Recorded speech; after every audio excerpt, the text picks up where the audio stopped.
Welcome back to Walking Through the Scriptures. We're going to continue our discussion in the book of James.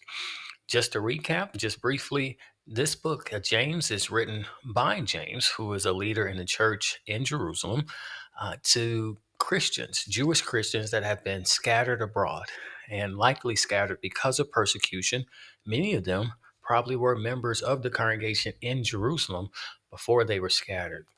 So James is writing a letter to them and giving them practical, sound advice on how to live this life, especially given their current circumstances. So today we're going to pick up, we're going to be in verse number 9, or we'll read verses 9 through 11. James chapter 1, verses 9 through 11. Let the lowly brother boast in his exaltation, and the rich in his humiliation, because like a flower of the grass, he will pass away. For the sun rises with its scorching heat and withers the grass. Its flower falls, and its beauty perishes. So also will the rich man fade away in the midst of his pursuits. James introduces this thought, and he's introducing two individuals within the congregation or within possibly any congregation. And to distinguish these two individuals, he's using their economic status to differentiate them. There's first the lowly brother, which in many circles could mean someone who has a low status, but given the fact that he's going to talk about the rich brother, James is undoubtedly talking about someone that's poor, a member of the church that's poor. The second person that he's identifying is someone that is rich. And it's these two individuals that he's going to talk about.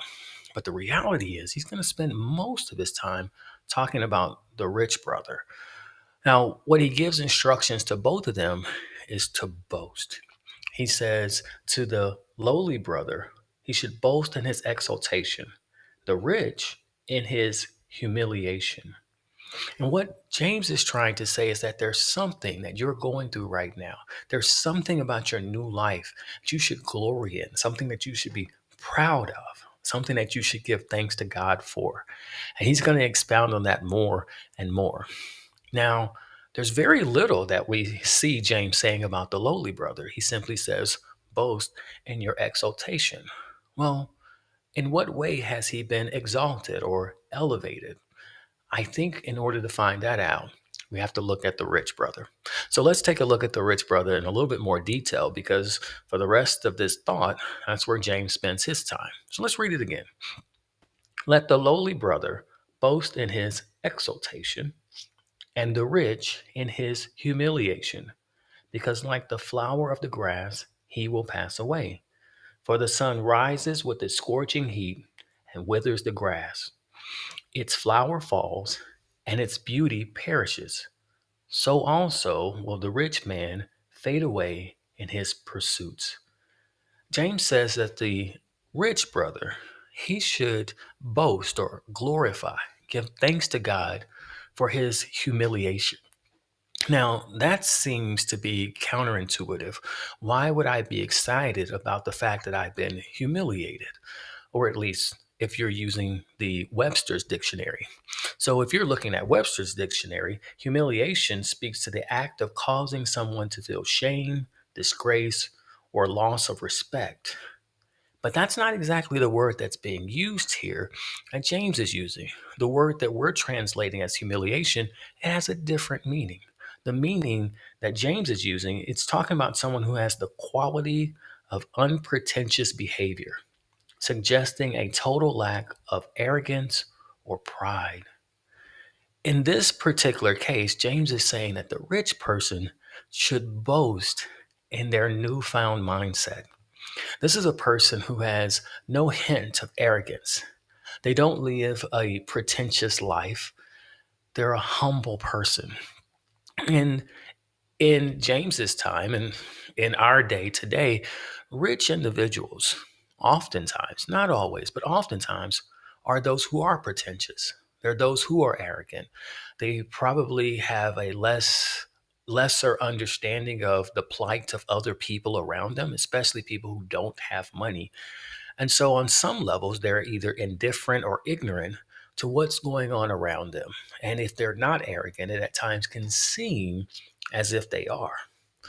And so, what James is saying is that this rich brother can now boast in the fact that they now have this mindset of humility, and that any hint or inkling that they're pretentious, it's now gone. If you were with us in some of the previous videos, we actually covered what James mentioned earlier in this particular chapter, starting in verse number 2. He says, "Count it all joy, my brothers, when you meet trials of various kinds, for you know that the testing of your faith produces steadfastness. And let steadfastness have its full effect, that you may be perfect and complete, lacking nothing." One of the points that I brought out is that sometimes you go through things so that you can be perfected, or that which you're missing, you can gain. James says, so that you're lacking nothing. James is now supposing that the rich brother has gained something by the tribulation. Keep in mind, James is writing to people who've had to flee from their home. They are now scattered abroad. And so, if you were rich, the way in which you made your money, it's probably gone, or it's back where you used to live. It's no longer earning you money. And so you're probably no longer rich, and you've had to adapt to that lifestyle. And with that, it brings a new mindset. You can now relate to people who you previously couldn't relate to.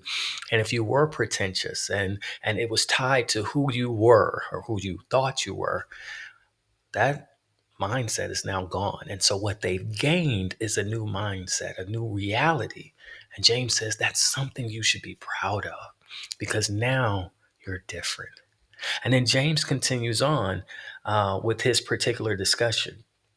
He says in verse number 10, the rich in his humiliation, because like a flower of the grass, he will pass away. James says is that there's a reality that this person has learned. And he's going to use an analogy that is used all throughout the Bible, very much in the Old Testament. There's this analogy or this illustration wherein the writer is using grass and flowers to help us relate to who we are as people.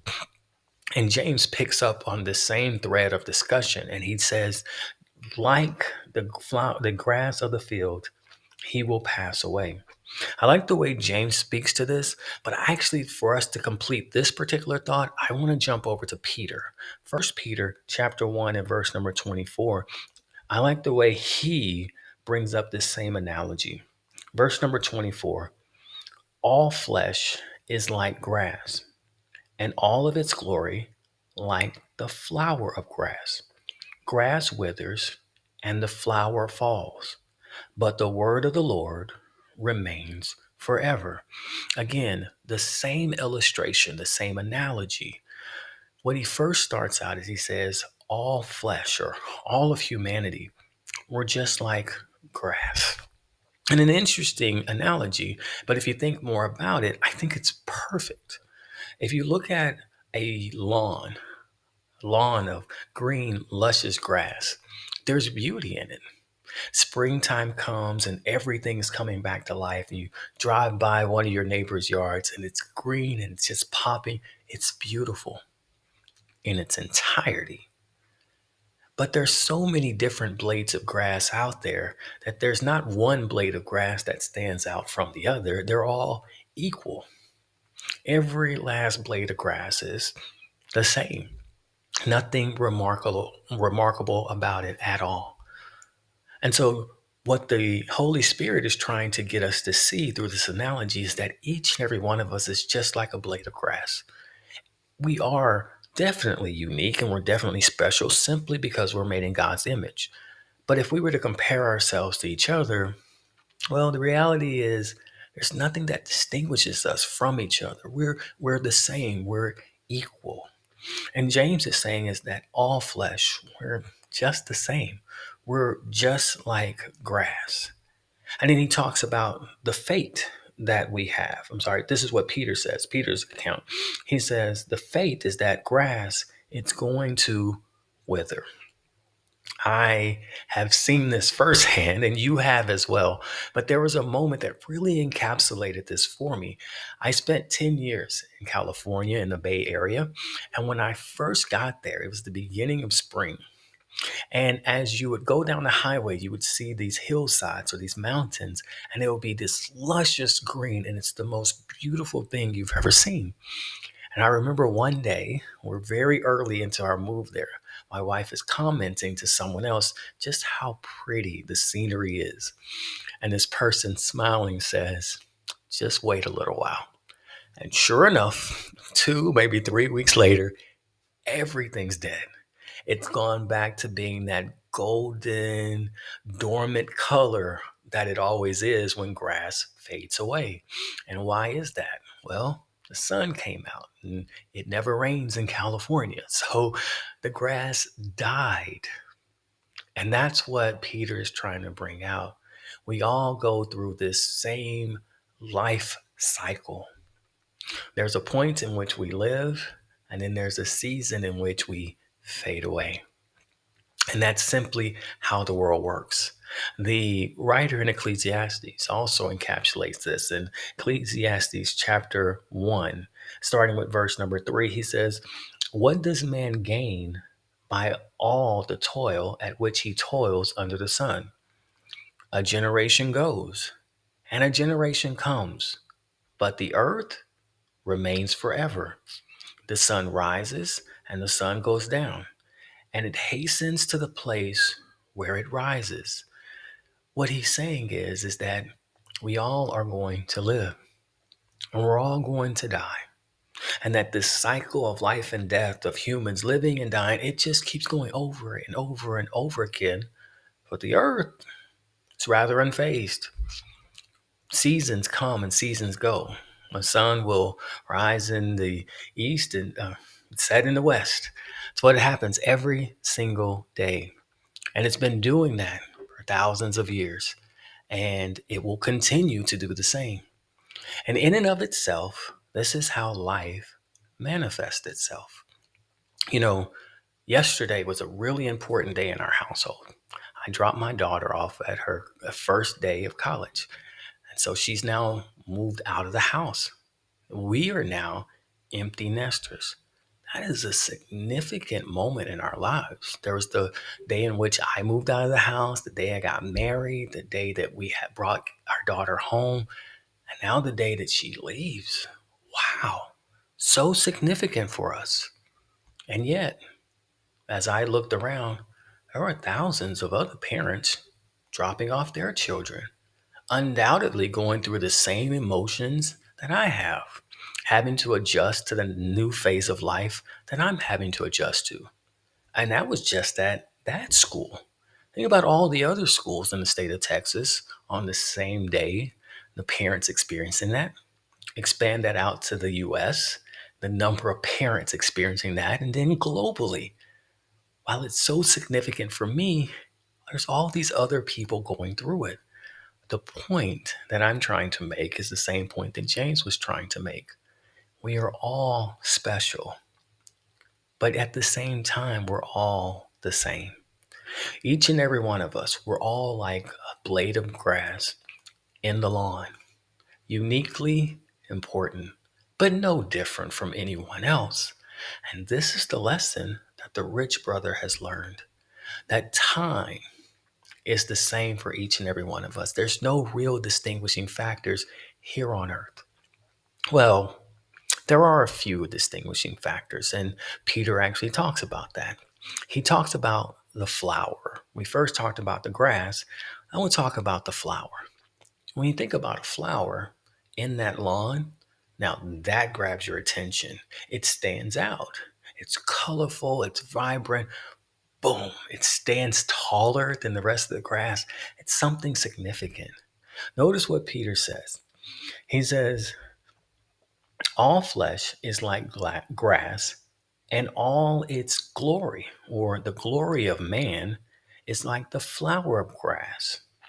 Everything that is notable, something that's super important that someone does, He says, now that's like the flower of the grass. And we're not talking about the things that are important to you. We're talking about the things that are really significant in life. Those things that really grab our attention. They're the people who grab the headlines. They're those that are famous, those that have done great feats. He says that's like the flower of the grass, those really significant things in life. Those things might differentiate some people or elevate some people above the rest. But the reality is that those flowers, they also fade away. Notice what he says. He says the grass withers and the flower falls, irrespective of what we do, how small or how big. Eventually, those things that are so notable, so important to us, they're going to fade away. Let's jump back to what the writer in Ecclesiastes says. Still in chapter 1, verse number 11, he says, there's no remembrance of former things, nor will there be any remembrance of later things yet to come among those who come after. He says, for the people that come after us, that live after we have passed on, they won't remember the former things that were done. If you think about it, the history books only capture a small amount of the things that's actually happened. All of the other things might have been important at that moment in time, but we don't know about them. We don't recall them at all. We aren't taught about them. They're not remembered. I remember hearing about Dr. J dunking from the free throw line in the NBA slam dunk contest. And I remember watching the videos and it was super exciting to see. And over time, that feat has lost its shine. So much so that there's been a number of people who've done it, not just at the All Star game, but in an actual basketball game. Now, admittedly, I couldn't dunk from the free throw line. Close to it, but not that far away from it. But my roommate could. My college roommate could. We were playing around one day, just shooting around on the court, and we got to the point where we just started dunking and all of that. And he jumped from a really long way and dunked. And I said, "Did you just dunk from the free throw line?" And he's like, "Yeah." And I was like, "Nice." And we went back to doing what we were doing. That feat was really impressive in 1976. Not so much in 2001, let alone 2025 today. And that's the point. Time just keeps marching on. And what was so impressive, the things that you did and the things that you attained, eventually it's not going to be worth much, not going to be all that impressive. And so if we jump back to what James is saying, rich brother, yes, everything that you've done so far, it seems to be impressive to you, but the reality is it's going to fade away, just like all of your other pursuits. And the blessing is, and the thing that you should be thankful for and that you should boast in, is that you have now figured that out. And you're now a humble person. No hint of pretentiousness. You understand that all of those things are meaningless in the long term. And now you're able to value everybody equally, just as they should. And I think that's why the lowly brother or the poor brother can now boast. He's been elevated by doing nothing, simply by the fact that his brother can now see him as God intended him to be seen. This rich brother, now having a new mindset, now values the poor brother more than he ever could, because now he has the right mindset. What he was lacking before, he now has. Notice what Peter says. I want to go back and pick up what Peter said because there was a lead in that we want to capture. First Peter chapter 1, verse 22, he says, having purified your souls by obedience to the truth for a sincere brotherly love. The ability to love the poor brother and the rich brother, for them to love each other, that brotherly love. He says, love one another earnestly from a pure heart, since you have been born again, not of perishable seed, but of imperishable. He says it's not about the things here on earth, it's actually about the spiritual things. And he says, you attain this through the living and abiding Word of God. For all flesh is like grass, and all of its glory is like the flower of the grass. The grass withers, the flower falls, but the word of the Lord remains forever. This passage is not intended to make us focus on the fact that we're mortal and that eventually we'll pass away. It's not meant to make you sad, but rather what it's meant to do is help you understand that you're human and your value as a human is equal to all the other humans around you. And yes, you may have possessions, but ultimately they're meaningless in the long term. And so love your brother and sister earnestly. I want to read this passage to you one last time. Having purified your souls by your obedience to the truth, for a sincere brotherly love, love one another earnestly from a pure heart, since you have been born again, not of perishable seed, but of imperishable, through the living and abiding Word of God. For all flesh is like grass, and all of its glory like the flower of grass. The grass withers, the flower falls, but the word of the Lord remains forever. And this word is the good news that was preached to you.